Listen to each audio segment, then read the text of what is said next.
morning, everybody. Are we up, I guess? Seems to notice. Look at this. Nice, beautiful, beautiful, beautiful sunny day today. But it's a bit windy, you know. I was out there a bit this morning. I went down to the convenience store for a few things. And although it doesn't seem very windy here, there's a chilly wind out there this morning. So it's cold. It's clear, but it's cold. And you can see the people are really dressed up. I'm dressed up here too. I'm gonna get this up.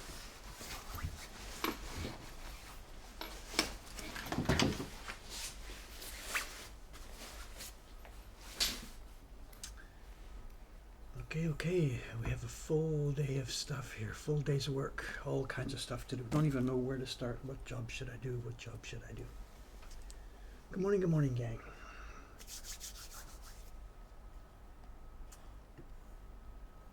Okay.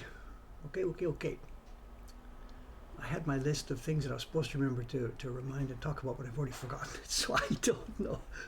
Let's just get started. My number one job that I've got to do this morning, and we might as well do it here on stream, is we got some waves. Late yesterday afternoon, some waves came in. It wasn't yesterday afternoon, it was Saturday afternoon. Some waves came in, and I have to process them, open them. John says, Tokyo weather, every time Dave mentions weather, it's 3C. It probably is. It's the daily pattern. As long as there isn't one of those jet stream things coming in, or as long as it's not raining, it's pretty much the same thing every day. Put the volume up, I can do. The mic is right in front of me here. I have also the outside camera. Audio is on. Don't know about the level there. Let me know. Edmonton, it's got a lot lower than 3C over in Edmonton, obviously, right? Okay. All right, this is for use later in the show and tell. This is the show and tell today. We'll look at it later. What could fit in a box like this, do you think? What could fit in a box like this? Pretty bad wrapping, but whatever. Let's have a look at it later. Oh, this isn't my breakfast or anything like this. This morning when I was grabbing a coffee, I grabbed my coffee over in the Lawson this morning, about 7 o'clock, and they had, they've got the stuff at the end of the row, and they're selling Barons. You've seen these before. We've shown these before. They sell Barons over in our local 7-Eleven. Gold Barons. That's not quite how it's pronounced, but I'm not about to try and pronounce those two dots by myself. It's not a healthy breakfast, and I don't eat the stuff, but I just thought I grabbed it just so I could show you. They sell, in Japanese convenience stores, they sell Barons. So,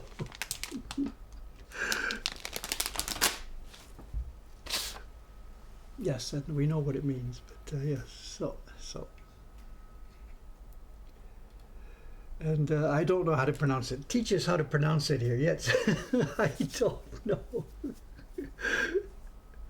What's this? Vivid KP is going to try. That's Beren. I don't know. So. Green tape, yes. Look, but this is in-house. This is not coming from outside. This is fun. I guess we can see this. Okay, there's nothing top secret here. I guess we can see them. You saw me carve these. It's from Ishikawa-san. And look at this. She's handing in her recent print job to me. She must have put it on my desk down here. I didn't see it. She must have put it on. And she is done. She's given me a note that says, "Sumimasen," with a teardrop.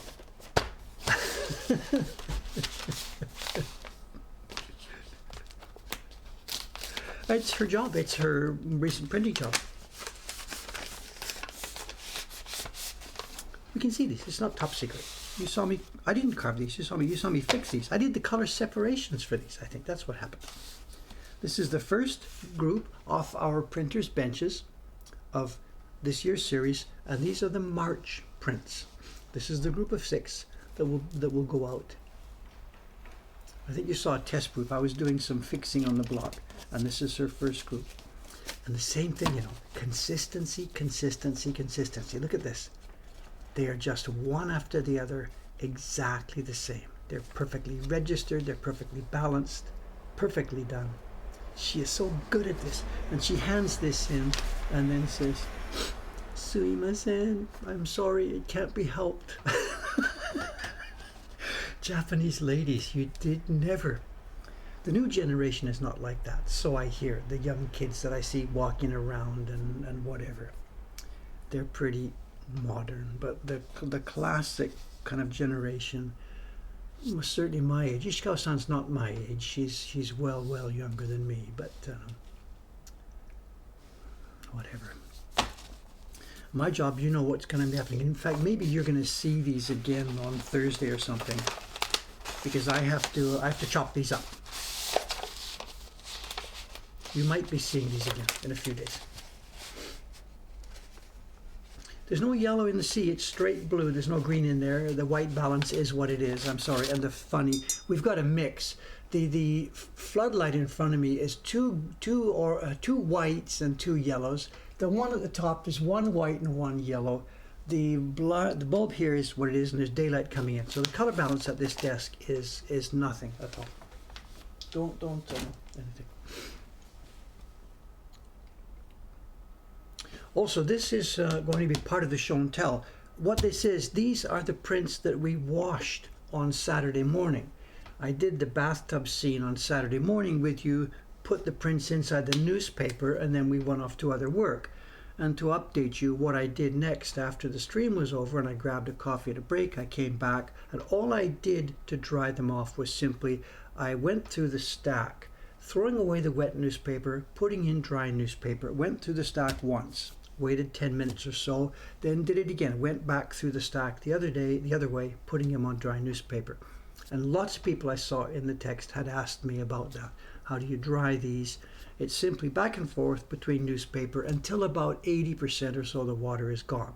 And then after the water, 80% is gone, they come into these boards, and we'll see. Let's do it here, because I got to get rid of this. Let's just do this now. It's not part of show and tell. As I said, about 80% of the water is gone. Then they go into these boards, and these are just an illustration board. We use these because they're nominally acid free or something like this. Whether they are or not, I don't know. So after about 80% of the water's gone, they just go in here and they stack up. And these are the sheets we saw in the bath the other day.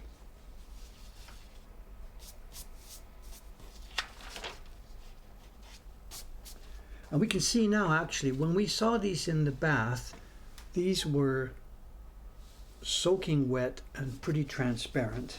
And you can see now the level. We've actually still got paper on the back. I didn't take it all off. After getting burned the other day with some of these, we've got this. There is still some backing paper left on these at the edge. I haven't gone all the way. The risk of tearing the edges was just too large. So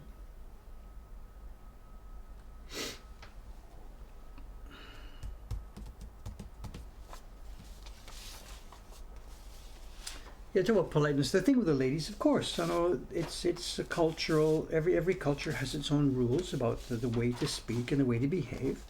And here in Japan, it's not just for women; it's for everybody. You're not supposed to brag about your stuff. You're supposed to be fairly. What's the word? You're supposed to be, polite and quiet and reserved about your own achievements. So that's what the girls here are doing. So I'm not shooting at her, just commenting that it's sometimes for me a bit frustrating, because the problem is when they do have a mistake or when things aren't quite so well, I don't know about it.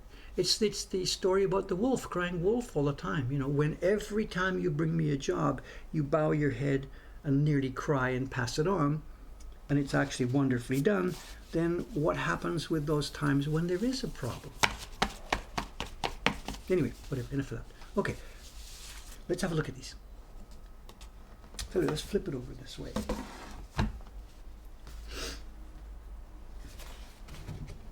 So these coming out for the first time now, these are the prints that we floated off in the water the other day. Let's have a look at some of them.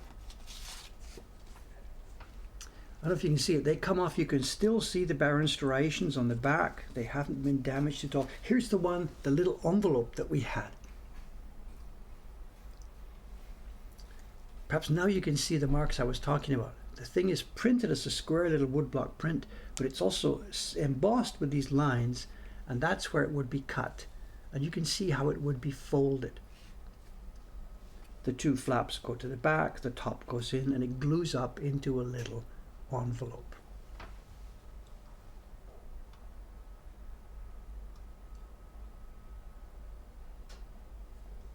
Someone's concerned about mold with the drying process. No, it's over in a few minutes, you know. And I showed you when I was in the stream the other day, the first group that had gone into the bath, I showed you the dry prints by the end of the stream. They're not wet for more than a few minutes. So even if I was doing this in the middle of summer, we have no fear about mold at all. This is the fastest, quickest, easiest possible repair job. These prints are so happy to be released from that paper. My God.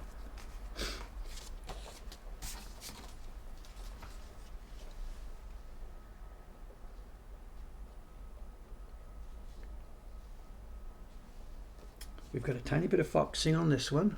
The foxing wouldn't have been specifically from the backing paper.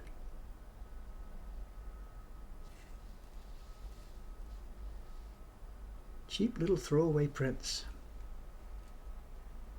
Beautifully done.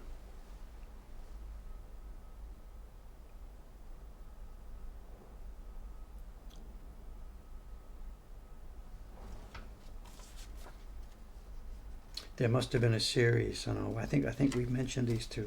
There must have been a series of what do you call them? Zodiac animals. Again, this is a mixed bag.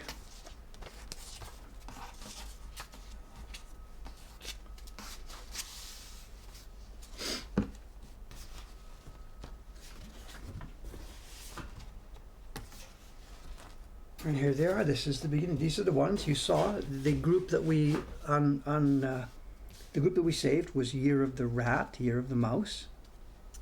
Not sure if I should be zoomed in or zoomed out, or what's the best way to do this. You know, can we see these? And there's the damage.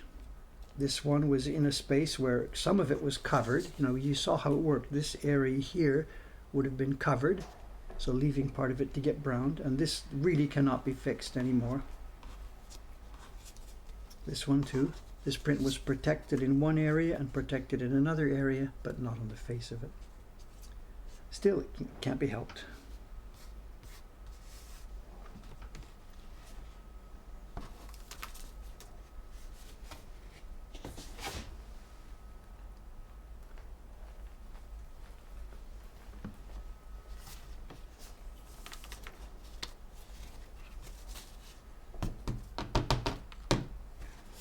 It reminds me of when I was a kid getting stamps, collecting stamps. You'd get this big grab bag of stamps from the stamp shop, and inside was going to be like 200 stamps. And you'd spend days and days sorting them out. That one is Hungary, that one is Japan, or whatever. So Dave is a little kid again. And here's our date. Let's zoom in and look at a few of these. These are not for sale. Absolutely, these are not for sale. These are going into our collection. Absolutely. It may turn out that we've got some duplicates, and what we're doing, what Nabe-san and I are going through these. The album that you saw me start to wash does have some sets that we already have. They will be going into the flea market later when we get them all opened and unwrapped. But at the moment, no. These just go straight into our collection. And there's the date. This particular group is Showa 11.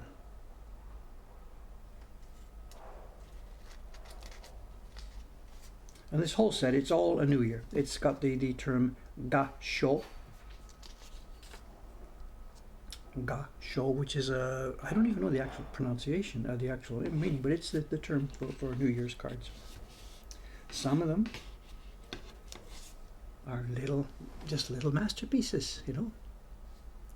Little delightful masterpieces.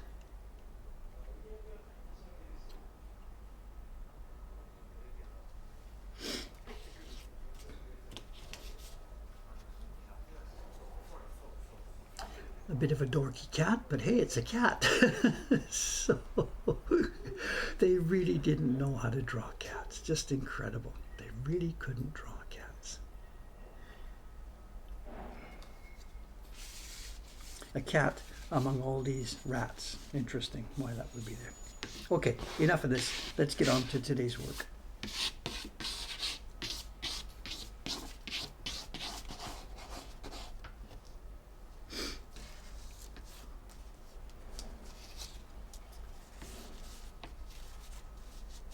It really is just like being a little kid again. I'm sorry. I'm supposed to admit that or not, I don't know, but it's just like being a little kid again.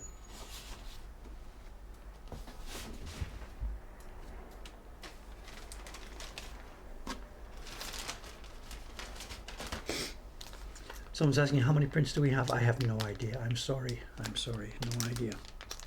Someone's asking, is there an update on the Neko Hotgate? There will very, very, very soon be an update on the Neko Hotgate. I haven't talked about it much and I haven't shown you anything, but test printing on Neko Hotgate number 3 and number 4 has been ongoing the past month or so upstairs. We have been actively test printing now number 3 and number 4 of the Neko Hotgate. So coming soon to a web shop near you. The next 2 prints in the 8 Views of Cats series.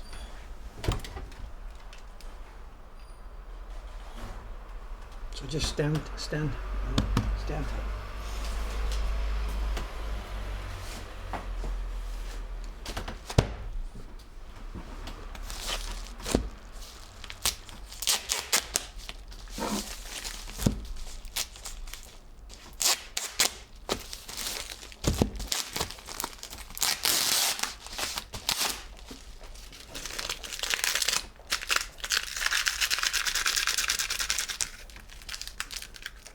Only got one shot at the basket today.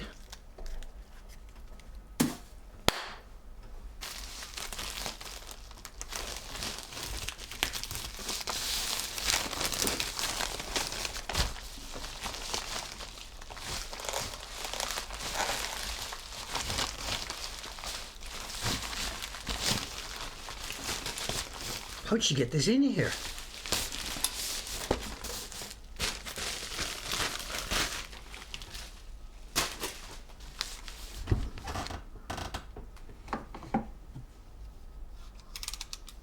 I'm blind. I can't see the basket even. I can see it that way.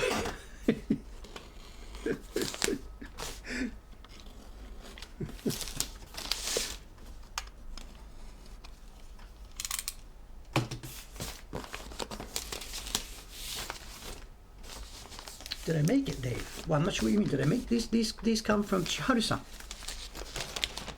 This batch of prints is coming from our printer Chiharu-san, the one who lives in Nagano. This is Chiharu Kawaii. She used to be Chiharu Kanai. Oh, the basket. Yeah. Yes, I mean, I gave a thumbs up. So.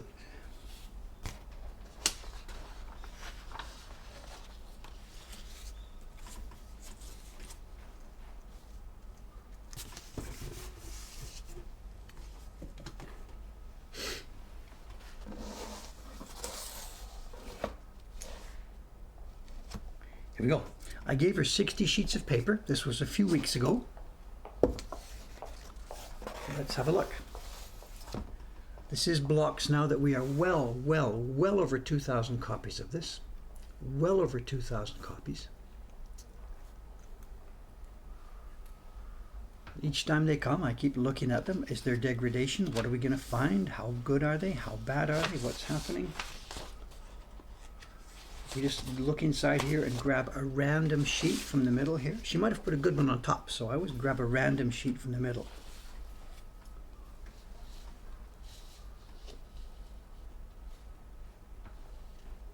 And let's have a look and see.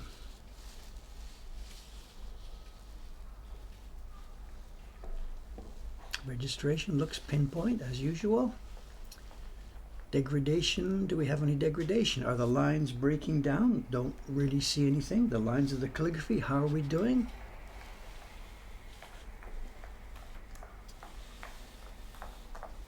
The areas that typically break down, the points.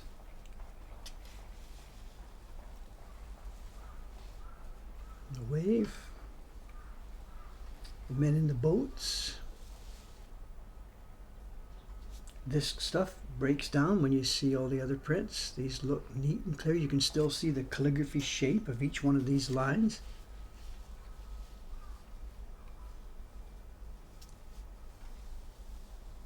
Nothing filling in.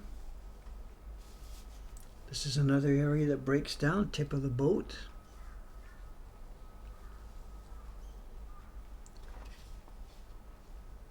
We're well over 2,000. This area here is also difficult. Very thin, fine lines.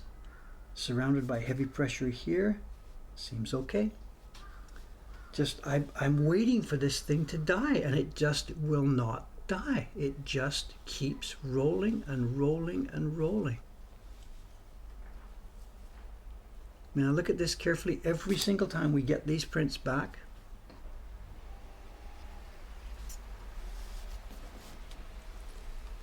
I'm starting to think that this block is going to last longer than I will. I really don't know what to say. I never ever would have thought. Everything in my experience said there's no way you can get 2,000 copies of a print off a normal set of cherry blocks. I would have said no way you can run 2,000 copies. After 300, 400, 500, anybody can see the degradation. X 100, 1,000, it's all over. Put it to bed, you're done. And we are now well over 2,000. And I guess the key point is something that's basically never been done before in the history of ukiyo-e, limiting it to 50 or 60 copies at a time and waiting a few weeks. And there's no way they would ever have done that in the old days. Their job was to sell prints and to sell as many copies as possible. It wasn't that they were evil, it was just a different way of thinking. So this is kind of an experiment that really has never been tried before.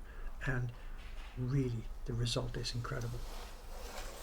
And we're not snowing people. There it is. These are the same prints from the same set of blocks now. Over 2,000 copies.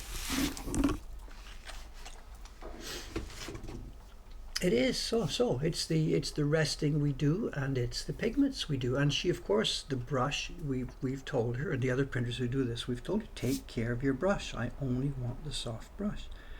It's in their interests to keep this block set running as long as possible, because we pay really high to the printers for this. Okay, my first job here this morning now is going to be then, I've got to do the embossing of the name, Chiharu-san's name. Make sure I don't get the wrong name on here. This is carved by Dave, printed by Kawai Chiharu. Let's get the table laid out. Where are they going to go here?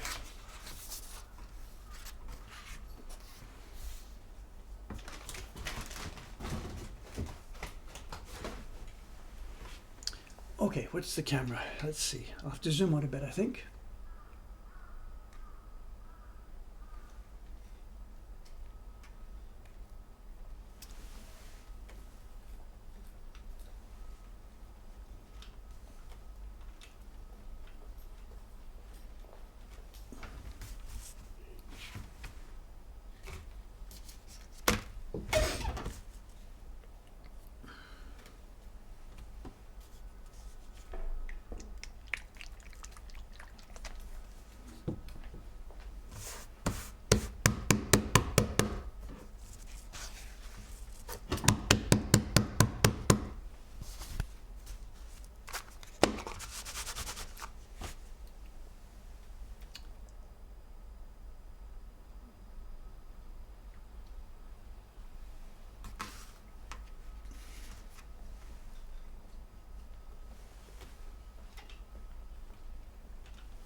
Okay, will that do us? Trying to get everything in scene here.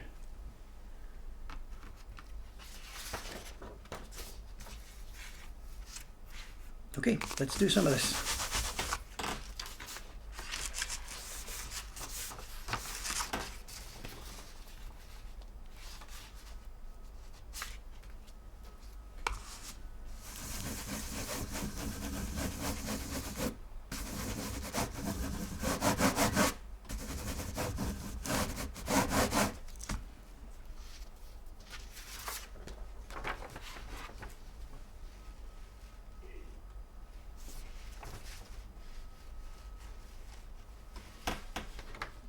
And we are with the embossing. Again, it's 3 people's names go on here. One is the artist, the picture. It's Katsushika Hokusai, of course. The carver is next. It says Hori, and it's my name, Buru Davido. We put our full names on this. Katsushika Hokusai, Buru David. And the printing is Kawai Chiharu. 3 people get their names on it. That's the 3 people who are responsible for creating this sheet of paper. I guess there's going to be questions, I know, about this. We do have a waiting list for this print. The waiting list is, there's nothing else I can say. The waiting list is stunningly long. I'm sorry. If you were to put your name on it today, I don't know if you will get prints from this block. That's something also we can't guarantee.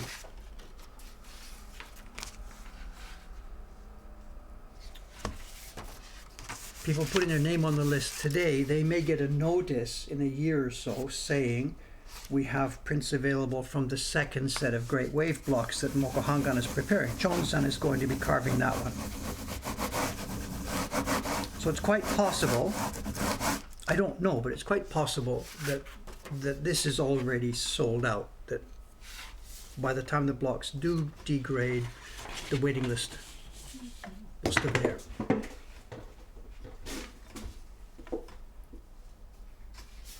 I don't know. I can't say.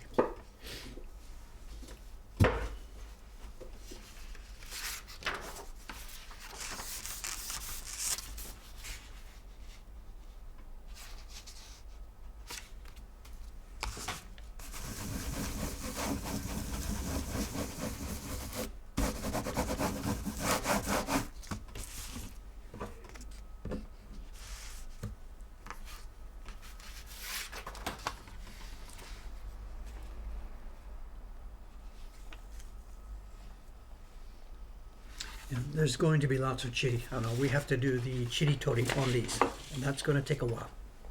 That won't be something, well, we might start a bit of it today. Let's see, I don't know. I'm not sure.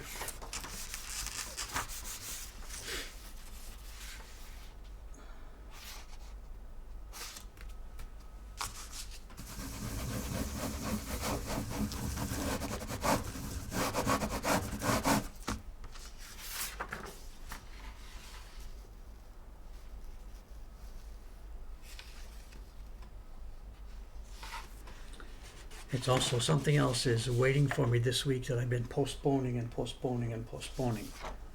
It's time for me to talk to the paper makers, Iwano-san, and I have to give them my annual paper order.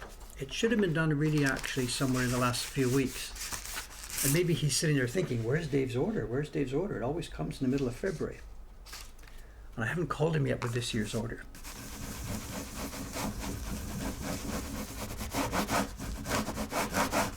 Actually, what I wanted to do was go up and visit him. I wanted to go up and see them and chat with them face to face at the same time that I put my order in. But we're not supposed to be doing that. The government has asked, you know, don't do non-essential travel, etc., etc. So.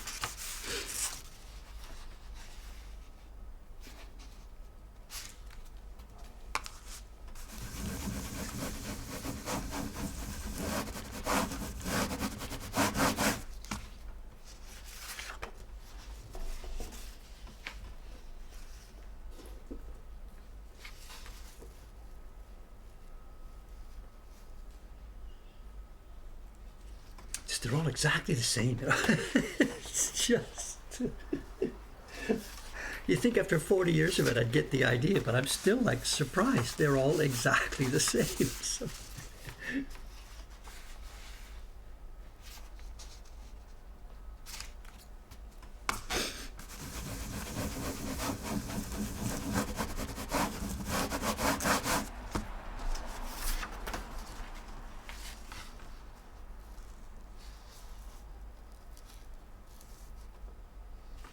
Also, too, the chiri, the bark on this particular batch, you know, is actually not so bad. We get the paper in lots, in batches. We get it 500 sheets at a time. The paper that's to make this print, the paper that makes these double size, we get it 500 sheets at a time from him. So for when he's making it, the circumstances are different. They're going to be made at a different season. They may be made with a different batch of mulberry fiber. It may be a different person in one of his hired staff who helps do the dipping. So the batches as they come to us are always different. There's no way that the paper can be pretty much exactly the same. And this particular batch has a few characteristics. One is it's much thinner than the normal batch that we get from him. And in fact, that's one of the things I have to say to him. And I understand that the mulberry fiber is in short supply, but these are a little bit too thin. You've pushed it a little thinner than we like. For ukiyo-e prints like this, where there's not so many color overlays, thin paper, carefully sized, will do the job. But I could not use this same sheet of paper for one of our Shin Hunger prints, where we've got 3, 4, 5, 6 colors overlaid. It's just not going to work. Suga-san talked a little bit about that when she was talking about in the video the other day. The Jed's prints have more color overlays.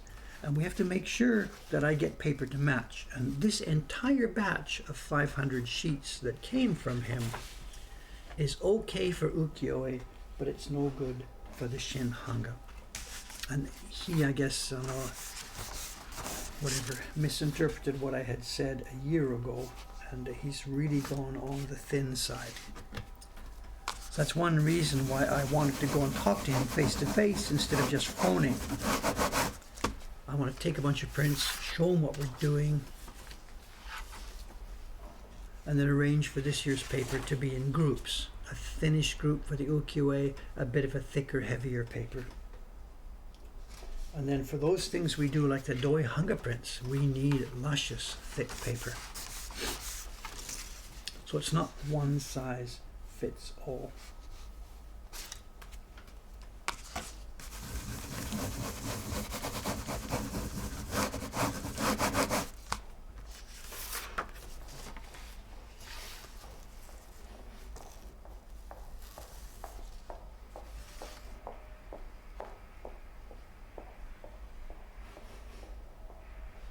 I keep checking for something to be wrong, but I can't find it.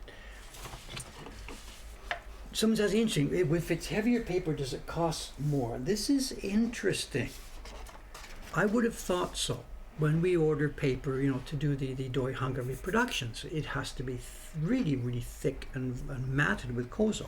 This paper is very thin, and I've never done it myself dipping, but I would imagine the number of sheets you can get from 20 kilograms of fiber or whatever it is much less. So I would have expected the price of the paper to change depending on the thickness that I asked him to prepare. And he has never done that. In all the years I've been buying from Iwano-san, he has always priced it by the actual dimension. And it turns out when you do the multiplication, he is pricing it by the square centimeter. So he has learned a square centimeter of paper uses this much fiber, those are his costs, that's what the finished sheet has to be. And then he multiplies that out.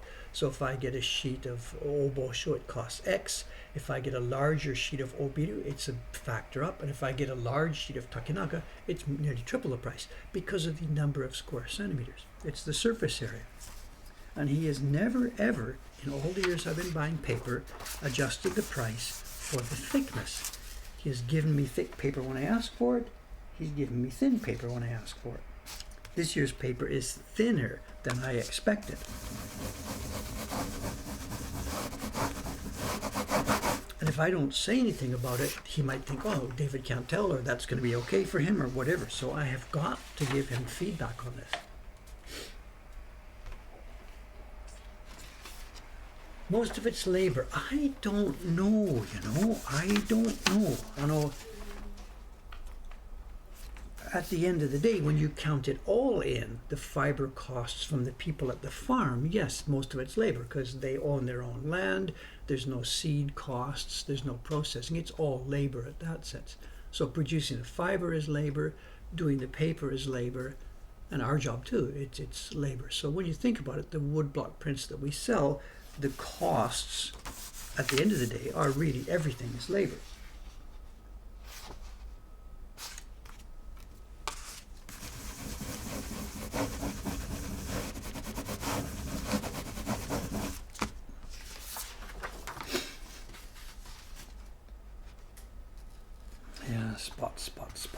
I don't know. Can you see them? Don't know if you can see them. Much more visible on the back. But because the paper's so thin, even if it's on the back, it's visible at the front. So I will have to go through and sort these out and do some surgery.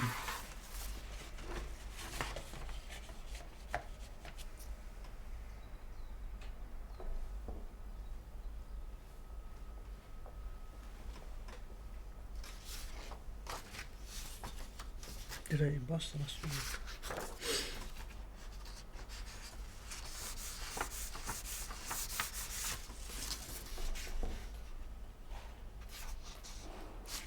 Most of the UQA, the old UQA, is on really thin paper, most of it. There was no need for deluxe paper. The UQA was a disposable item. It was to be cheap as possible, used as quickly as possible, it'll be disposed. There was no reason whatsoever for most of the old UQA to be on thicker paper, and most of it was on very, very, very thin paper. The few exceptions were when we move into the 20th century and UQA morphed into Shinhanga, then the requirements were different. This was now for art collection, the overlaid colors needed more, so richer, thicker paper became the standard in the 20th century for most Japanese printmaking, both the Shinhanga and the Sosaku printmakers, who used thick, luscious, heavy paper for the most part. But in the old days, the ukiyo-e, and then later the magazine illustrations, the kuchi-e, they used thin paper. There was no need to go to the expensive route of having thick paper.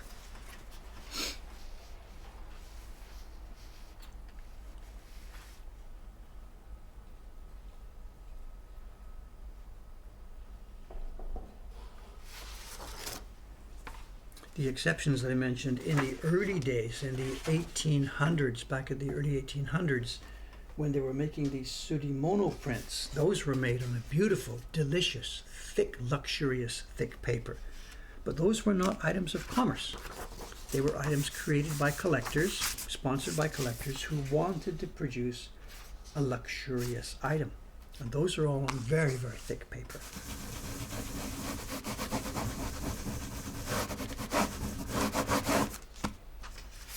There was yet another reason in the ukiyo-e era why they were using thin paper. You've seen me do the printing. You've seen Suga-san do the printing.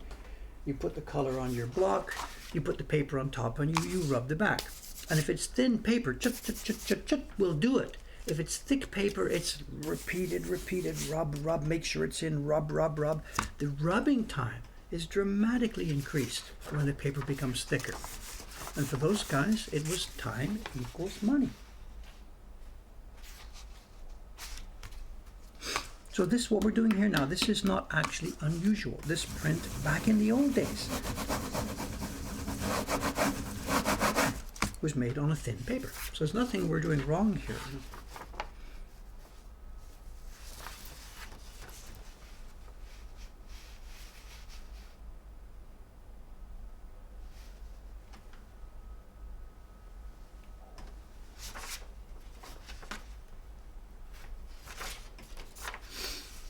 I got some work to do.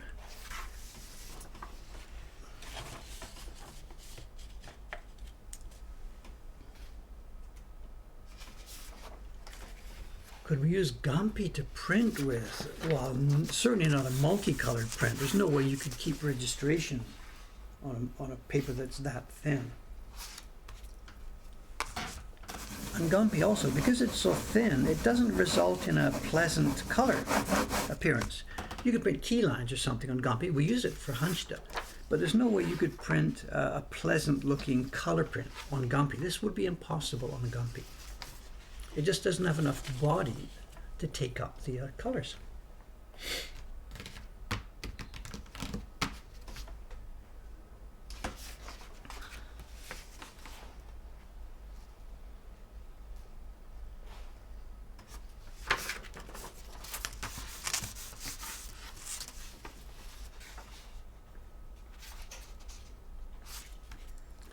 There's probably answers coming from the mods and from other chat members, but the spots you're seeing, it's too tight type of objects that are in there. Some of these spots are leftover bark. When the bark was grown, stripped off, cleaned, there's only one thin inner part of the bark that can be used, but if scraps of the outer bark are left in there, they show as dark spots. And that's what we call, actually, they call chidi. Chidi is a general word that just means dust and crap all over the place. But there is another type of spot in these prints, and I think those last two I showed you, they were not bark scraps, they were dirt. And that's bad workshop hygiene. Those don't have to be there. Their workshop could be cleaner and more neatly taken care of. It's bad hygiene. And that's repairable, and that's the one I'm sort of cheesed off at those guys about. The chidi I understand, because it's back-breaking, terrible labor to get rid of it. But the dirt, that's just bad hygiene.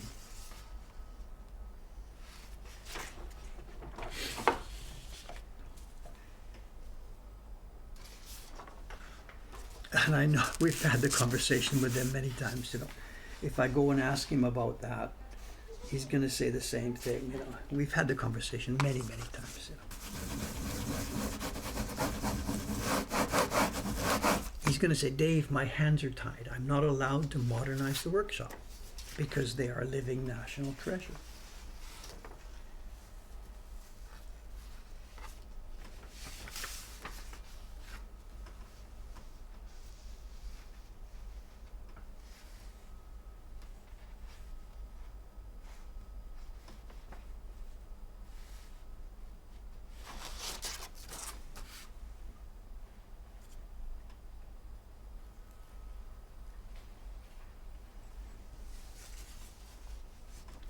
We may do, what is it? It's 8:42 now. If I get through this, we will do some surgery. Maybe let's grab a couple, because it won't be time. It's 8:42 now. We have a show and tell, good show and tell at 9:10 or 9:15. So, and there's no time for me to start another new job. So maybe if I get through this now, if I can shut up and keep working, we may do some surgery here, just for a few minutes.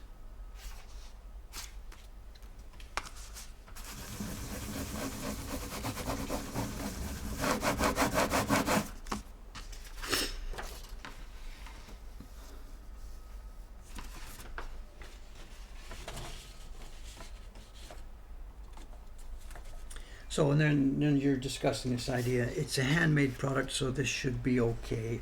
Well, yes and no. Really yes and no. I get the idea. We're not robots, and the fact that there are some artifacts of handwork left behind, that's of course sort of by as itself not so bad. The problem from Dave's point of view here is that this paper is supposed to be clean, bright white. Not bleached white, but it's supposed to be properly made, clean, bright white. This is the top. There's many types of handmade paper made in Japan. Some is full of bark as a matter of course. That's part of the design. Look at the bark left in the paper. Some of it is the other end of the scale, is clean, bright white. This Hosho paper that we use, it has other uses. It's the same type of paper they use when they do the calligraphy for the poetry that is presented to the emperor at the Utagai Hajime ceremony every year. The poetry is written on Hosho paper, clean, bright white with no specks and no bark. It's, supposed to be the most expensive deluxe paper in the country. And given that background, given that requirement, there shouldn't be any bark in it. And this particular image is so iconic that for me to have black visible specks here spoils it. And I'd love it if I knew among the collectors or customers out there who were the people who would be accepting of the bark and who were the ones who didn't accept it, that I would have no problem. I would just send them out, I should put on the order form. Are you a handmade paper accepting of the bark, or are you a control freak like Dave?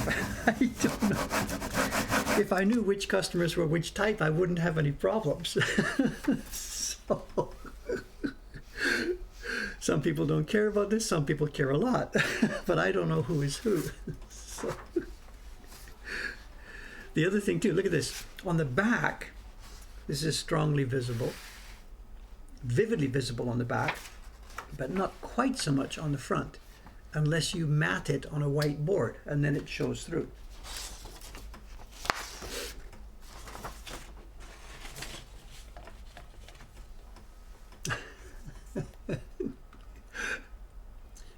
And all the old prints are full of chitty, everything. You know, we should remind me one day when we're doing a show and tell with some Taisho prints or something. Let's stop and take a look at them and look for chitty. It's there in all the old prints. It's also like the new car thing. You know, you've got the car in your driveway right now probably has a few scratches and dings on it. But the day you get it from the dealer, you don't want scratches and dings on it. But 2 days later, you drive it to the department store, the grocery store, and you get a ding in it. That's also frustrating for me. We can't sell a dinged, scratched car. A few, whatever.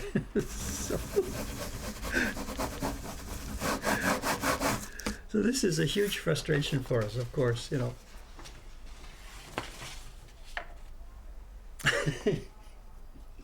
Well, used cars are different. That's interesting. When you buy a used car, what's the deal with the scratches and dings? Are they supposed to polish them out, or is it just like whatever? I've never bought a used car. I've never bought a car. I've never owned a car, so I don't know.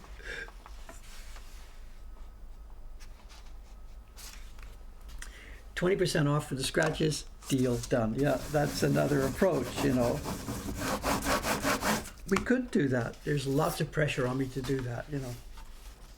We have in the cupboard here now, I don't even know how many there are, 60, 70, 80 wave prints that came in like this, but which I couldn't get the bark out.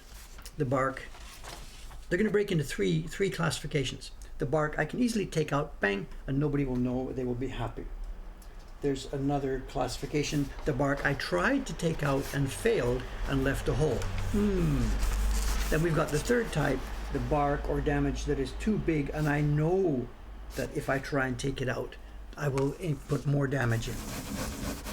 And of those type of prints, we have, I don't even know, 60, 70, 80 of them, 50, 60, 70, I don't even know, in the back room there. And they're just stacking up, stacking up, stacking up.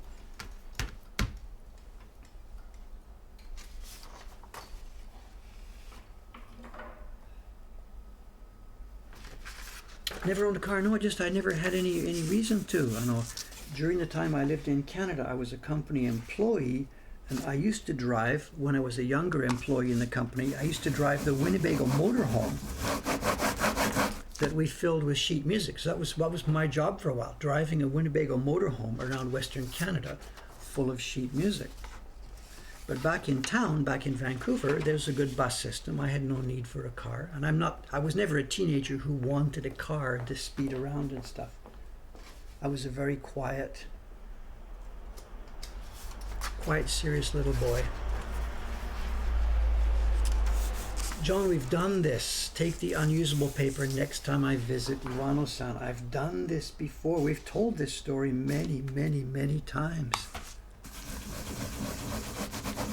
This is part of the problem for me. Those people are good, decent people trying hard to make a living. It's not that they're evil. Oh shit, who cares? Just throw it out there. They are decent people trying hard, frustrated by the way that things are these days. Taking it to show Iwano-san does nothing. It doesn't help. It makes them feel bad. It turns me into a jerk. Everybody knows the situation, and complaining about it gets me nowhere.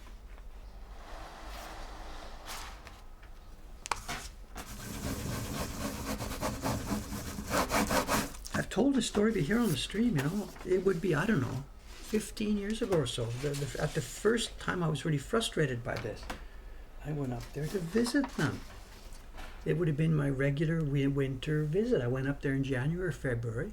I get off the train, get a taxi out to their place, get out of the taxi. He comes out the door. I've got my backpack, and in my backpack there's a roll. He can see the roll sticking up, and he knows instantly right there that I have brought paper back to complain. And that's it. His face goes cold. He says, "Come on in."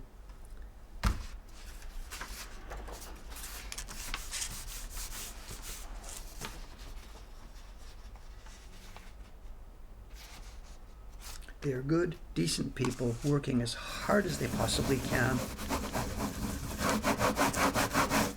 in an environment that has changed dramatically.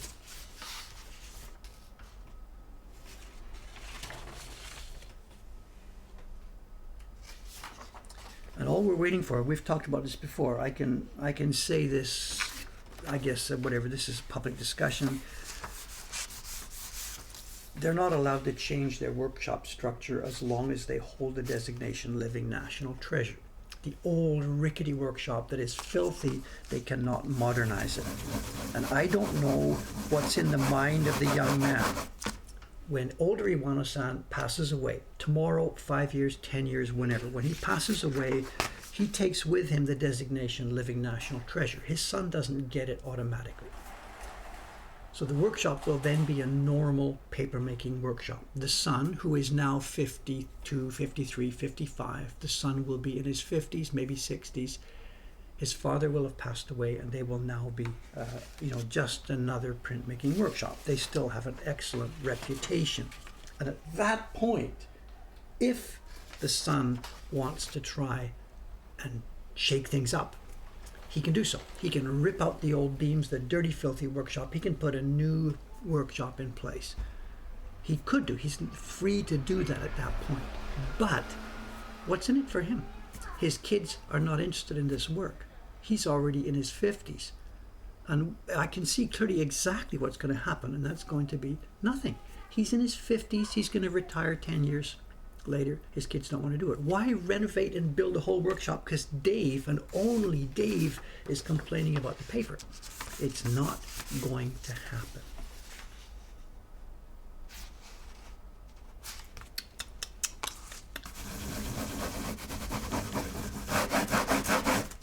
We've known for a number of years the way this is going to go. And I know how it's going to go. We have to make our own paper. We're going to have to make our own paper. And the staff here is just waiting for me to sort of pull the trigger on this.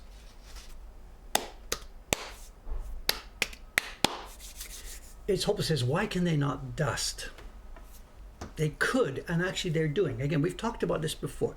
They've got the big vat where they do the paper. And the building is old, and it's these big beams. The building isn't old. It's like a minka if it was a house, but this is a workshop. It's a dirty workshop.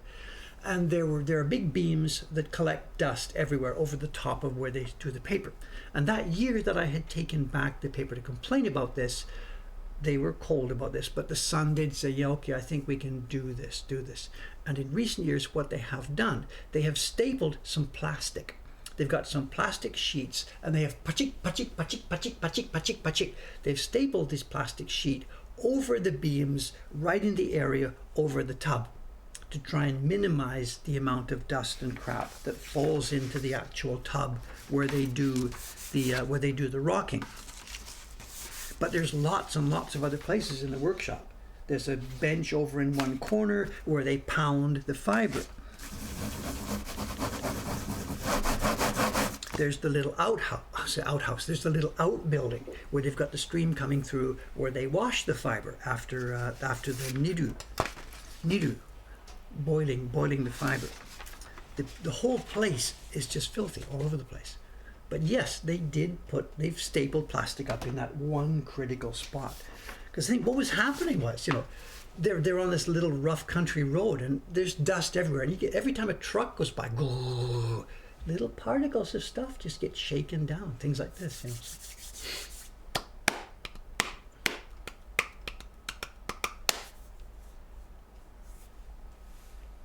This is Iwano-san. Yes, this is Iwano-san. So anyway, as I said, we have to make paper ourselves. And on the face of it, it seems impossible. He's the 9th generation. Like, Dave is going to step in here and make paper as good as a 9th generation paper maker. I have a pretty strong ego, but I don't know if it's that strong. But we have no alternative. It's the same with the sizing. The sizing degraded to a level where we just couldn't bear it anymore. So I started doing it myself, and it was terrible at first, and now we're okay.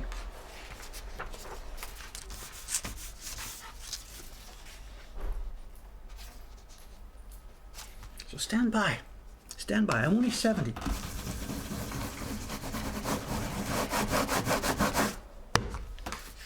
I got lots of time left. Vivid is asking a really, really, really interesting question. Where would we do this paper making? And this is really interesting.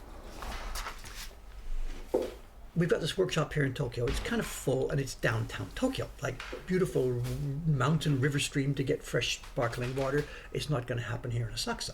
Out in Ome, where I live, there is, coincidentally, a fresh mountain stream running by the outside. When I moved there 25 years ago, it was full of oil from a company that repaired cars up the street, but it no longer is that. And all the last buildings that are on septic tanks are gone. That whole area now is sewered. So the river in Ome is, quote, clean. If I asked Iwano-san about this, he would say, no, we need this natural river for 500 years, blah, blah, blah, blah, blah. But there is another viewpoint on this. We talked about this in the stream the other day. John Becker was talking about this chemical he knew about. What was the name, John? The chemical you knew? It was dihydro multioxide. I'm sorry, I can't remember the name of it. There was this magic chemical that we were talking about in the last stream.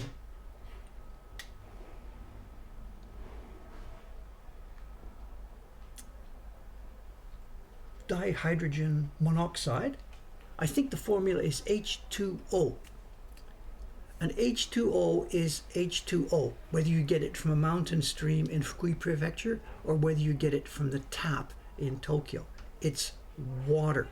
Now, of course, some of the mountain streams have minerals in them. Some tap water in some countries has crap in it you don't want. There's rust in it, maybe, whatever. At core, at heart, water is water. I saw a really, really interesting website. This would be 4, 5, 6 months ago. Oh, it's one of the TV programs we were on. The people who had been on the TV program a month before me. They are making sake, bottles of high-end sake, and they are making it in an office building in Tokyo. Now, this is unheard of. Every other sake maker in the country, you need the mountain stream and the filtration and the minerals and all this stuff. Water is water. And that sake went out to competitions and contests, and people did the blindfold.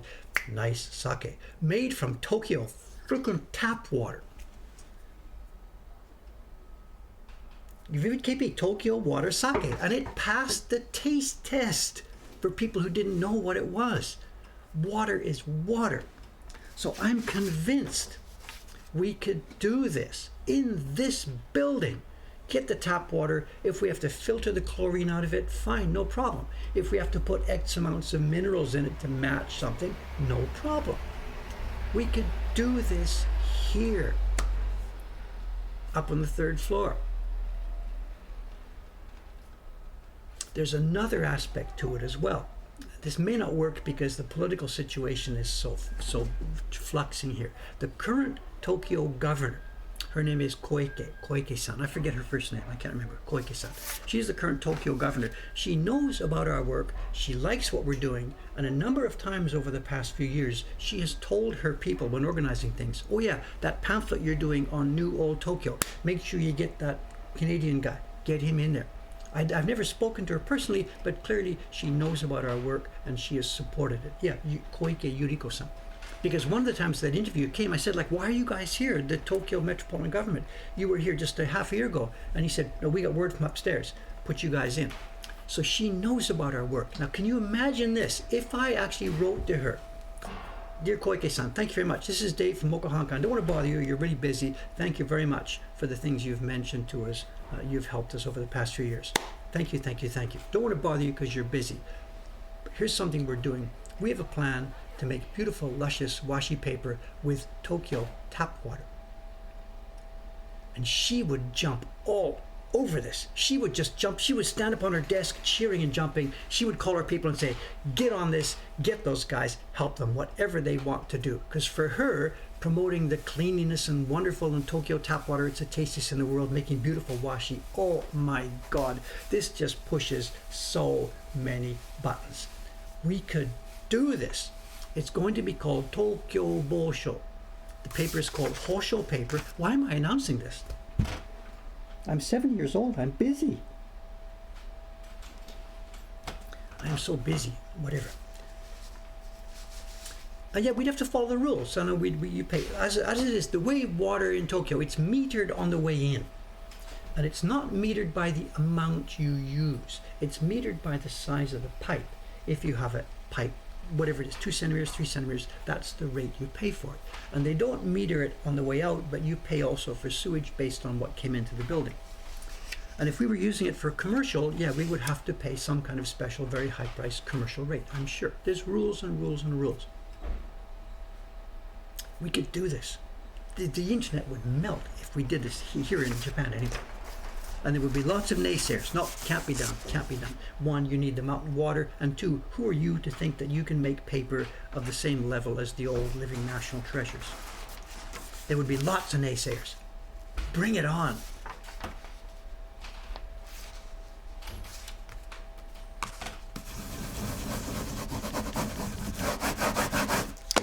I'm 70 now. I got some days left.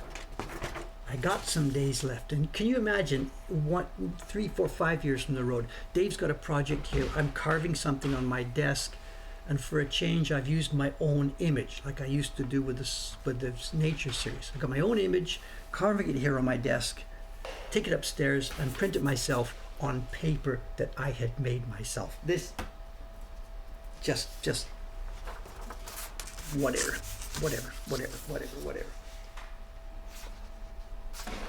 I'm announcing this. I'm not announcing it at all, but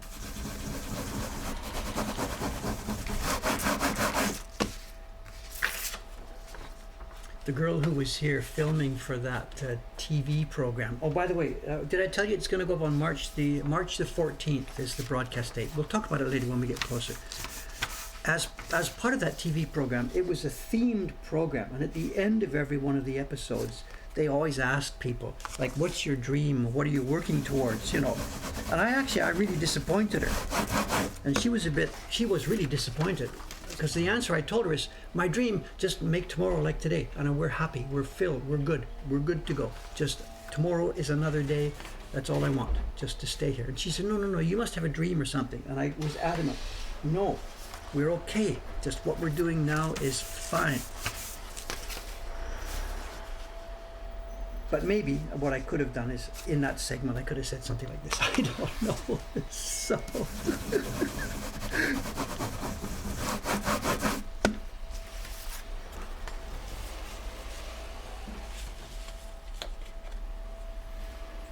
Living the dream, of course I am. I'm not living the dream. I didn't dream this up. I made this. But yeah, we're happy. Good God. I would like a bit more, if I had more support here, more people around. At the moment, for me actually, it's not the dream at all at the moment, because it's kind of chaotic. It's like it was for me 5 years ago before Cameron came. I was drowning, absolutely drowning. And that was part of, I think I went to Patreon, I asked for support to help get money. We hired Cameron. And for the next few years, it was really helpful. The staff level was good. Our business expanded. But now it's come around again, and we are now back to where it was 5 years ago, just at a much higher level. I can't even, there's not a minute to spare in the day. This morning I was running around. Also, too, I guess, I don't think this is secret. I talked to Cameron by Skype over the weekend on Saturday time, my time, Friday, my time. You all know that Cameron's gone overseas to live in Virginia and do his work from teleworking. Well, we knew what the next step would be, and the next step is here. Cameron has taken a full-time position with another company over there. We knew that being separated so much would not make the work really easy, and this is at his movement, not mine. He has taken a full-time position over there. I don't know if he's okay to talk about it. But he'll be with us till the end of March. I think somewhere around March 20th. And then he's going off for the next stage of his career. He's still really young, Cameron is way under half he's way younger than my daughters. So he's going to have a life that has different kinds of work, as the modern style goes. He certainly didn't want to be a an email answering clerk all his life. It wasn't a career, you know. I understand that.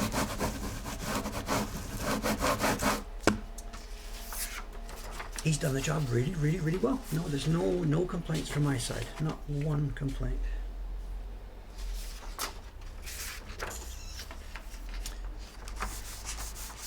Well, he's gone off. I really shouldn't talk about him at all. It wasn't a question of money. Give him a raise. It was nothing to do with money. Their family, what country they wanted to live in.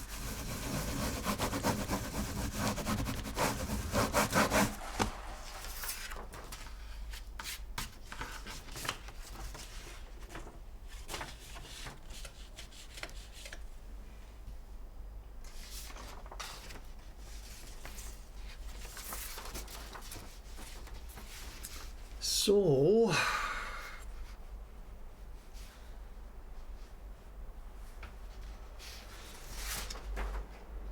that is a big one. It's massive. It's on the top. It may come out. Tell you what, let me put this one aside here. If we have time in a minute, let's try taking that one out as a sample. I don't know. That's one of the chili. That's touch and go. I may be able to get that out. May not be able to.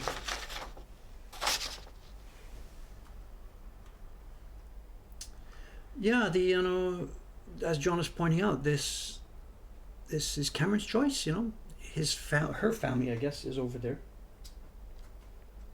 This is not the script that I wanted to write. Absolutely, this is not the script as Dave would have wanted it. So I don't know.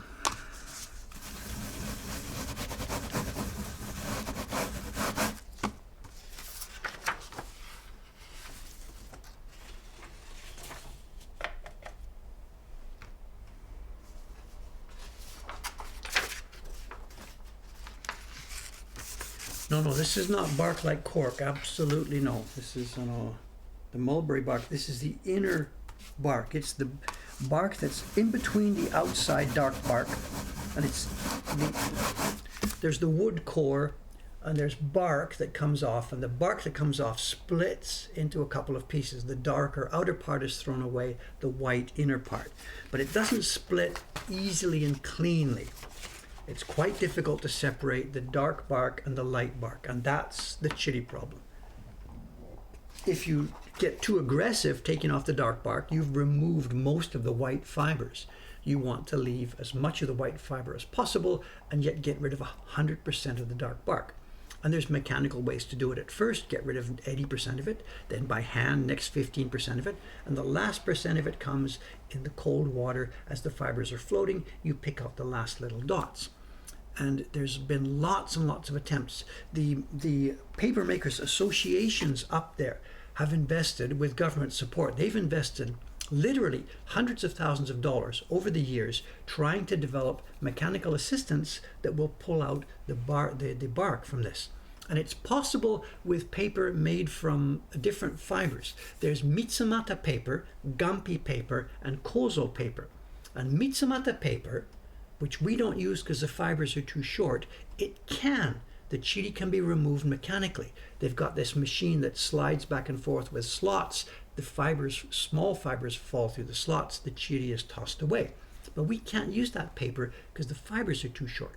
So they tried building the same kind of machine. But our paper has such long fibers that shaking slot system doesn't work. Any slots big enough to let the fibers through also let the chili through. Now, me and Aoyama-san, who work here, we know how to do this. We talked about it on the stream before. You've seen the machines where the tomatoes come down the ramp and the lasers zap them and claws pick out the bad tomatoes and whatever. And we need to do the same thing in a desktop scale for pulling chili out of paper fiber. And we know what to do. We know how to get started. It's just a question of hours of the goddamn day. Every day, every day, every day. We know how to do this. I've sketched it, I've drawn it. He and I know. We go to Akihabara to get the parts. We know what to do. But everyday firefighting.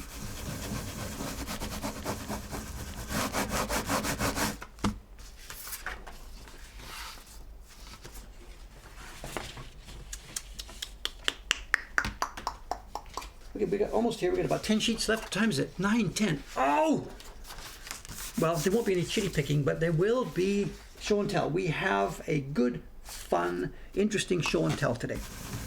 I know what's inside, but I don't know all the detail of what's inside because the auction had some explanation, but it didn't have some other parts. It's going to be a fun show and tell. I'm looking forward to opening this one. 9, 10. Oh, you talk too much. My God, I talk too much.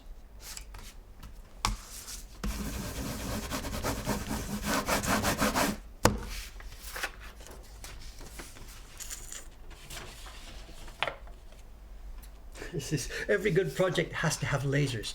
I'm not sure if we're going to use lasers. I just blah, blah, blah, blah, blah, blah. I think we're going to use jets of air, puffs of air.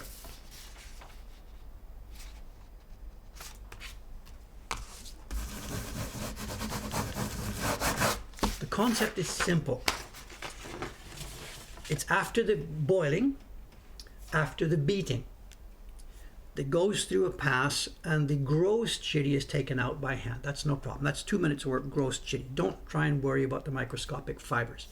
The thing now, the fibers are all beaten. They are floating. The next step normally would be you float them through, you pick out the chitty by hand, and then you beat it and you put it in the bath ready to be sieved and picked up. And what we are thinking of doing is this. We're going to skip the last step where they pick it out by hand.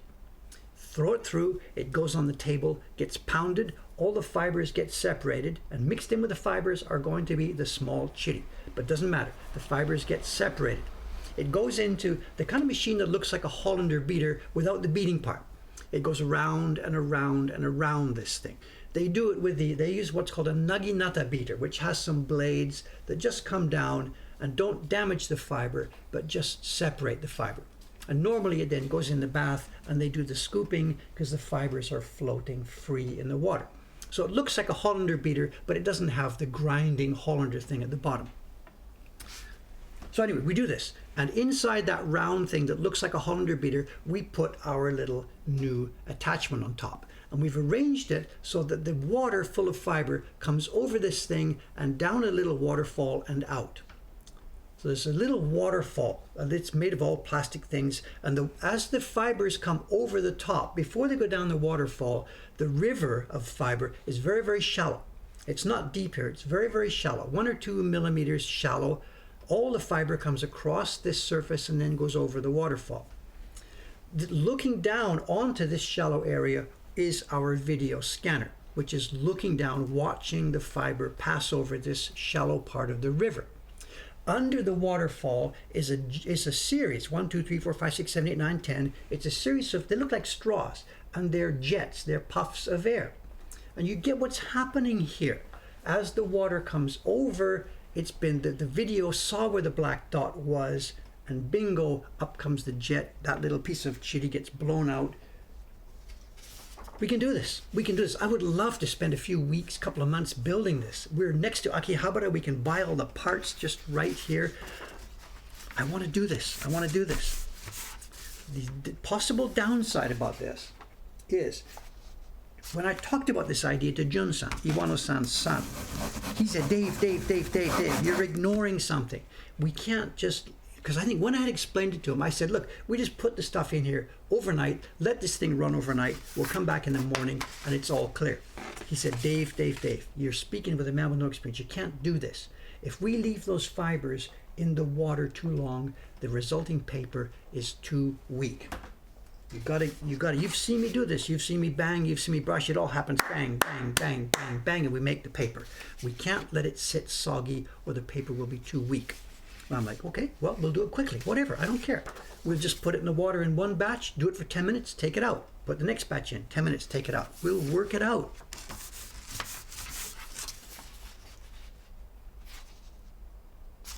It's easy. Everything's easy at the brainstorming stage.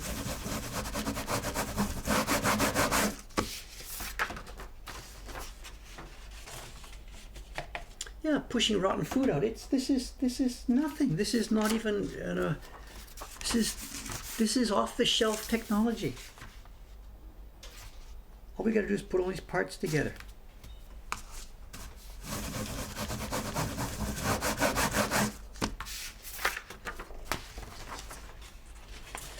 when I was talking to Junsan about this, what I tried to sell him on the idea was that I'll build the machine, we'll do it here. He sends us the paper, we'll do it, we'll send it back to him for doing the paper making. So he and his mother don't have to sit there in the cold water. And he's like, it'll never work, it'll never work, it'll never work.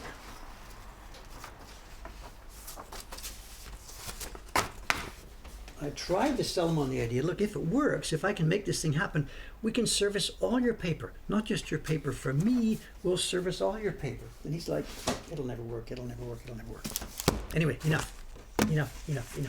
Show and tell, yes. So someone's saying, if I'm waiting for it to go crash before I start, we're going to be in trouble. I know.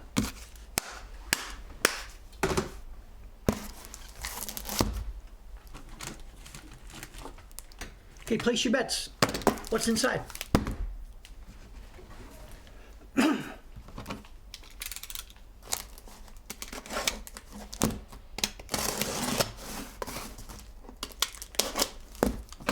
can tell already by the wrapping, this is not from one of the regular dealers. They have boxes, packages, green tape. This is just from a person who has found some stuff and who has put it on auction. And they don't have a packaging or wrapping setup. More cardboard, acorns, chocolate, turkey sandwich. If only. When's the last time I had a turkey sandwich?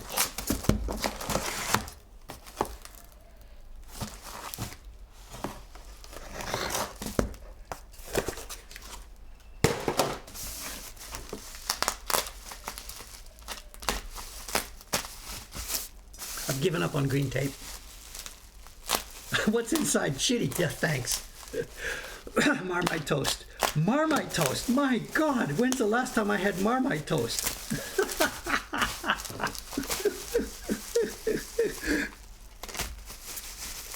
Marmite. I haven't had Marmite in decades.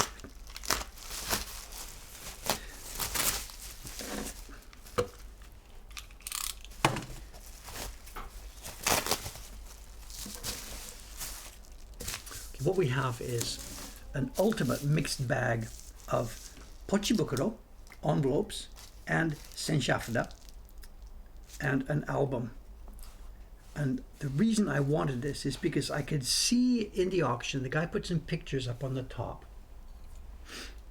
The guy put some pictures up. There is a set in here, I can see it, it's right here. This, let's put some things aside for the moment. Let's put some aside. Right here. This is what I wanted. The rest of it here is just like whatever, that's okay. But this is what I wanted. And I think they're all right here at the top. They might be mixed in. The dealer didn't really know what was going on. First, let's have a look at this. Then let's dig in, because a bunch of this is going out.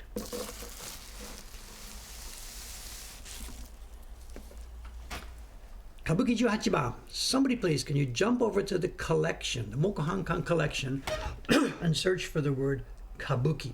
It's not Ju Hashijan, it's Ju Hachi, H-A-C-H-I, 18. This now is going to complete our set. We have a massive set of Oban prints, the Kabuki Ju Hachiban. We have match label prints for the Kabuki Ju Hachiban. We have all manner of Kabuki Ju Hachiban prints. This now is our first senshafda group. And it looks like we have a real nice, beautiful find here. They look to be very well made. They did in the auction pictures. Let's have a look at these. It's the most famous 18 Kabuki plays from the Danjuro clan. This is Kanjincho. You've seen some of these pictures before in a different format. Someone says, sounds like an exhibition. It is indeed. And this is now our fourth set of prints of the Kabuki Ju Hachiban. If I was really knowledgeable here, I would be able to tell you the stories about them. Narukami, I can't. I don't know the Kabuki background. Ooh, look at this.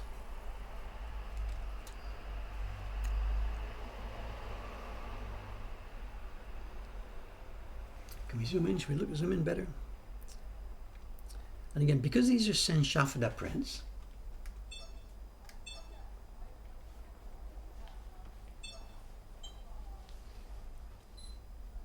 I got it focused? No, it'll need to be, just a minute here. Let me grab this piece of album here. Let's get them angled properly. Hang on a sec. Just a moment. If I put this here, if I put a brush underneath it, let me focus. Hang on a sec.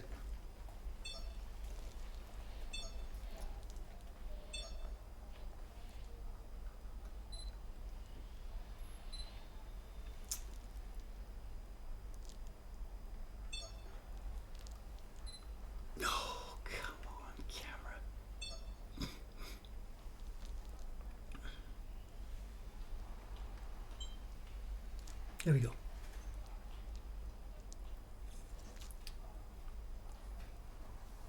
These are very, very nicely made. I am one happy camper. Look at these. Clean, sharp colors. This is pre-war. This is absolutely pre-war work.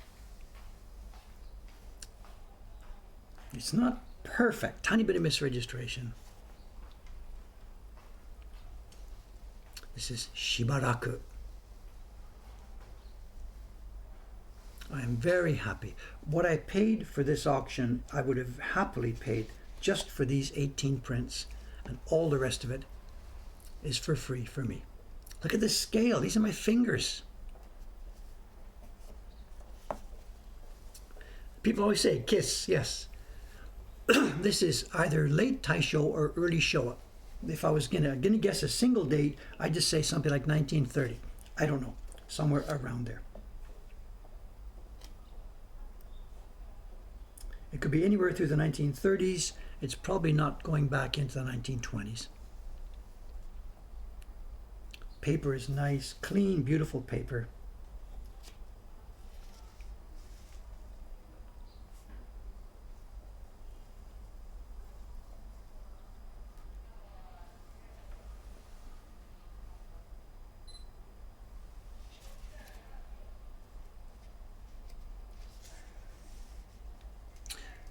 These are based on some designs that were originally published in the Meiji era. I think they're in our collection if somebody has made a link to it.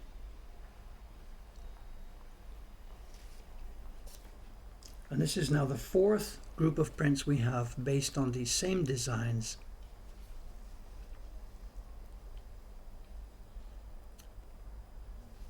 The names you see at the bottom, these are they're not the real names. This is Natsu Otoko, the summer man. This is Maruyama. It might be his name, Maruyama, from Yokohama. These are names of people who were sponsors of these things. Actually, this is interesting. The guy here, the one that says Natsu Otoko, he's using Kono as a part of his handle name. And this could be somebody associated with the magazine, Konohana. Why would he use Kono? Or maybe he's from Konohana-ku in Yokohama. I don't know.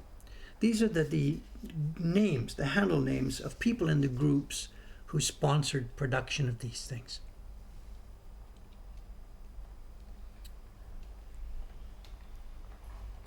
No, they're not the actors' names at all. Not at all. These are the sponsors' names who created these Senshafta prints. They were men, almost all men. There were a few women, almost all men. They were in collectors' groups. They decided what to make. They put their money on the table. They all gathered it up, and they hired printmaking workshops to do the actual carving and printing.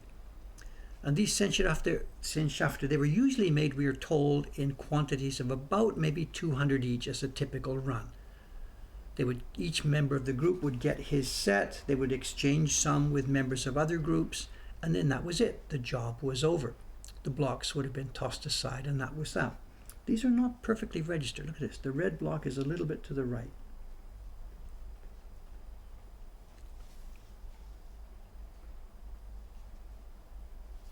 They had their origins in the shrine labels, which we will see in a minute. These things in the group, these were shrine labels. You would have your name carved on it. You'd get a batch of them from the Woodblock Printmaking Workshop, and Mr. Takahashi here obviously commissioned a bunch of these. So this bunch of things we have here, I would imagine, is from Takahashi-san's house. His grandkids have found his shrine labels, and he would have gone around every time he visited a shrine. He would have taken some of these with him, and he would have pasted it on the front gate of the shrine or temple. That's no longer actually permitted because it's just considered to be too messy. So what we're looking at here, I guess, is part of the stock from Takahashi-san's house. I don't know. We'll see. Let's dig through a bit more when we get up, when we look at these.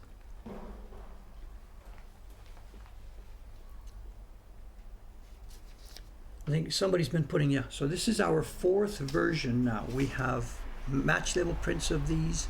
We have Oban prints of these. We have lots of different versions. Bit of a mess here on the side. Look at this. You can see where they've been stacked up.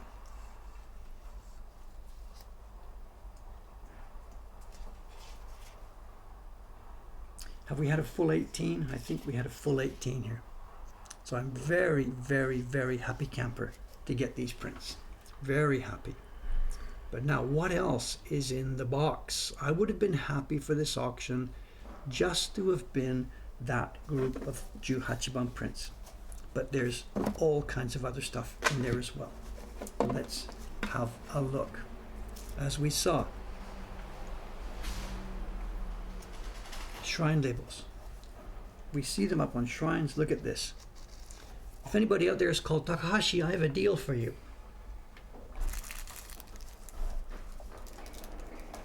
Look at this. In the original wrapping. No way!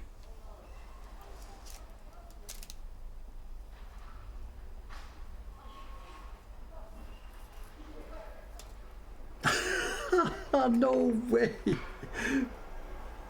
It's woodblock printed. Give me a break. It's a woodblock printed toothpick holder. Come on! Otsudo. It's got the name of the company on the back. Woodblock printed.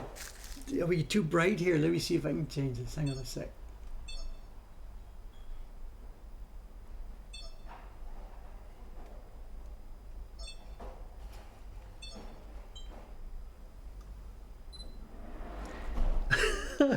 It's a woodblock printed little piece of paper with a toothpick inside. You have got to be kidding. You've got to be kidding. And a toothpick. I had never, ever, of course it makes sense, such things would have been woodblock printed. Oh, it's Takahashi again. They're all labels from Mr. Takahashi. Look at this. Look at this. And this deck, there's no way we can get through these in a month of Sundays.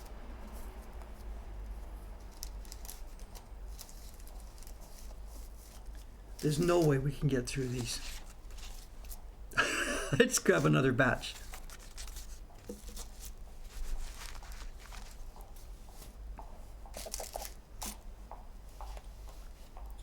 This is the typical cancel. These are Sensha. Look at this. We have multiple copies. Is everything going to be from Mr. Takahashi? I don't know. Look at this.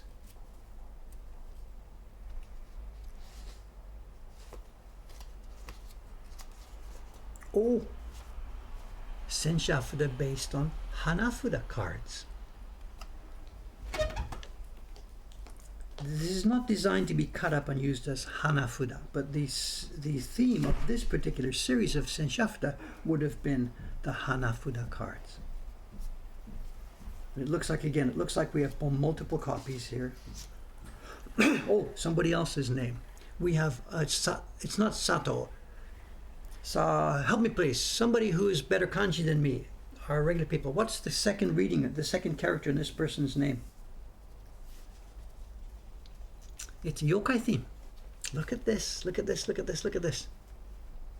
Oh, multiple copies. Oh, what's this?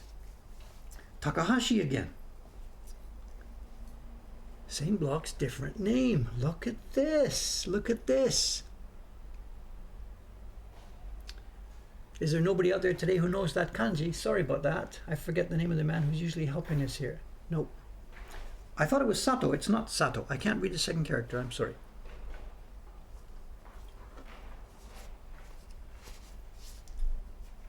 Multiple copies. Okay, coming soon to a web shop near you.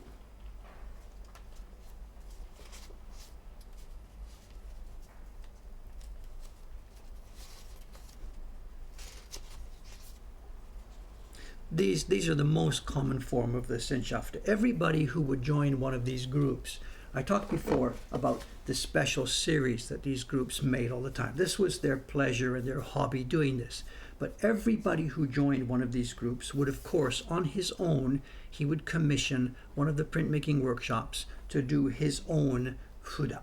And as I said, he would have maybe a couple of types. They'd have some small ones they would put up on shrine gates, and he would have his calling card. This would be the card, the Senschaft. He would exchange with other people in the group. Hi, my name is David. Pleased to meet you. Thank you very much. Please take care of me while I'm in this group. So this is Takahashi-san has received these from other people in the group, from Ota-san or other people.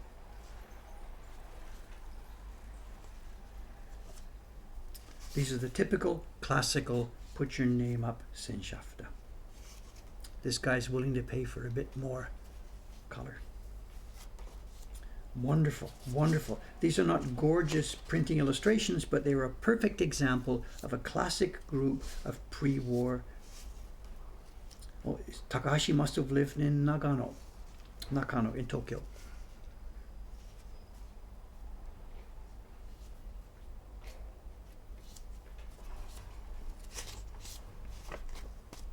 Let's just give it, yeah, so all kinds of names from the people in the group. Oh, here's the same guy. This is not Sato. He lives in Yotsuya, Nishi Yotsuya. I can't read the last character. We didn't get anybody with it. So it's kind of like a meishi, kind of like the business cards. But by this year, of course, these people also all do have business cards. Oh, here we've got a date here. So one of these particular sets going on, this is Taisho 12. We have here Taisho 12, the 9th month, the first day. So September 1st of Taisho 12 for one of the series. This would be part of the... too much that I can't read there. Oh, it's the earthquake. When was the big earthquake? 1923. This is something... So, the earthquake was when? It was September of 1923. So this is something, as it's part of a print, as part of a set, which would be related to the people who died in the earthquake. And this is from Furuhashi, who lives in Kanda.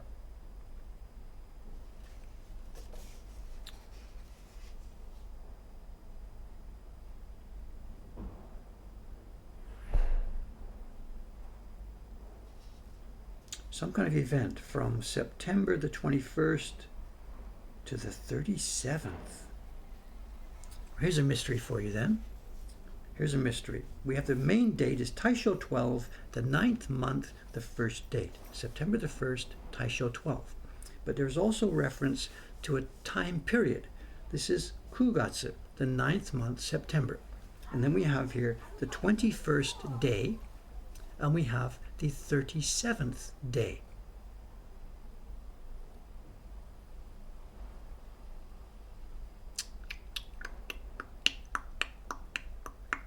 I don't know. So September 1st was the date of the earthquake then, somebody's telling me here, but I'm sorry, I don't understand the meaning here, why it would be referring to the 21st day of September and the 37th day of September. This is something that I haven't learned. What's going on here? I don't know. We'll have to look this up and learn more about this. It could be, remember we have this deal in the Buddhist calendar, when people have died, there's a ceremony on the 49th day or the 73rd day or something, because it's related to an older calendar. So my first rough guess, without knowing more about this is perhaps related to this. Perhaps it's something to do with the 21st day after the earthquake and the 37th day when all those people died. I'm sorry, I really don't know. I look forward to learning more about it. If I learn more, I will report, absolutely.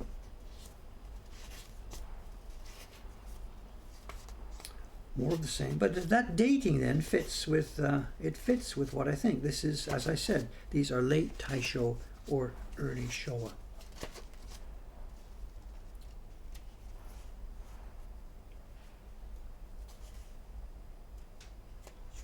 This is a coincidence. Look at this. What a coincidence.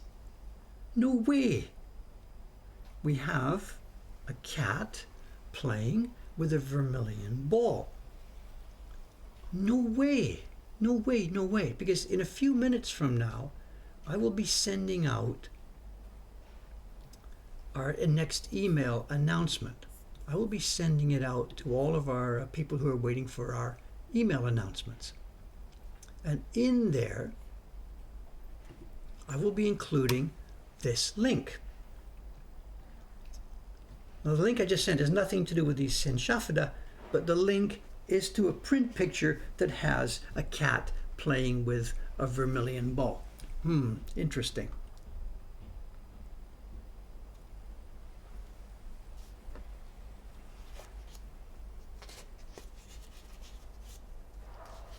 Lots of multiple copies. Oh, it's the same two now. We have these same two. Why are we having Takahashi and his friend? Why are they all coming up together? No idea. No idea. There are more. There are lots more, lots more, lots more. Okay, tell you what, let me save these for next time. Let me organize this a little bit. Let me look into the background of a couple of these things. Let me get some of these readings and try and figure this out. We will pick up where we left off here on the next installment here. We're running a bit late here, and I have got a ton of things to do. This is a nice little treasure for me. Nice little treasure. As I said, for me, mostly I wanted this for the Kabuki-ju Hachiban, the 18 famous Kabuki plays, but there's obviously lots of other treasures here as well. And the fact we have so many duplicates here means I think we'll probably be releasing some of these out to the community. And my first ever woodblock printed toothpick. What's for lunch today? I don't know. So, all right. Okay, it's Monday. I haven't really done much printmaking work today. I'm sorry, just these are all jobs, as you know, these are all jobs that just have to be done. All I can say. I'll see you in a few more days, Thursday morning. Don't have a clue what I'll be doing, although we are now getting very, very close to the onset of carving on the Surfer Girl. It's possible that will be starting on Thursday, or it might be Saturday or next Monday. I don't know. We're getting very close to that. Thanks for visiting today. Sorry about the rambling partway through, the paper making. I hope I don't complain too much. Maybe I complain too much. I'm sorry. If that's the case, I apologize. Whatever. Okay, here we go. I am now going to sign off, grab a cup of coffee, and get to work. Thanks for watching, everybody, and I'll see you next time. Bye for now.